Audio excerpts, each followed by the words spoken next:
about a Fed-busting New Jersey mom. What'd you bring back? Well, that's right. I found this article in the New York Times. It was all about New Jersey's Angela Clemente. And what it seemed to be was about this woman who's all about exposing corruption in the FBI and bringing justice for mobsters who went away for murders that they didn't commit.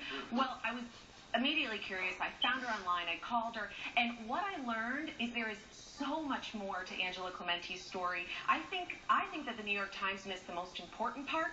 It's that Angela Clemente is out to defend a shocking number of innocent victims that the FBI allegedly knowingly allowed to die.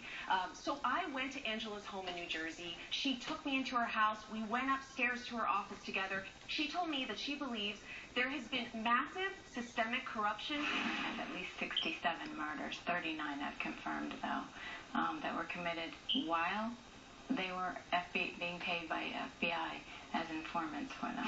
I'm talking about even innocent victims like Patrick Porco, who was a teenager and friends with the son of one of these mobster informants. And I chased this actually to Michael Porco, Patrick Porco's brother. His brother's story is tragic, and it's the story of an innocent teen who just knew too much about the mob. He was just an innocent kid, and he knew a little too much, and they got rid of him. He's just one of many. Angela Clemente alleges that the FBI ignored murders by two members of the Colombo crime family who were working as FBI informants.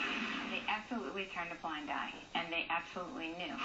And she says that she's got the papers to prove it all. So the info's out there. Someone just had to gather it. The Times didn't do a good job. You did. Listen. This isn't the first time it's happened. There's a heavy precedent. This man right here, James Whitey Bulger, is currently on trial in the next room over from the Boston bomber. He ran the Boston underworld for decades. He had the Boston FBI office on like a dog on a leash. Bill, stop it. I mean, if the FBI does something, then they should be punished for it. But let's stop making mobsters victims. They choose to be in this lifestyle, and if the lifestyle comes back to bite them in the butt, sometimes you got to deal with that. And also to Veronica's point before, I mean, I understand that these were innocent people who were killed, but the FBI is doing an investigation. This is a mob informant being protected by the FBI because they're going after a bigger fish, and if they kill a couple innocent folks along the way, the FBI turns the other cheek. Is that, or turns a blind eye? Is that Angela right? Clemente says that they turned a blind eye, and the thing is, there are systems in place that should stop that mobster from being an informant when they're talking about the deaths of innocent people.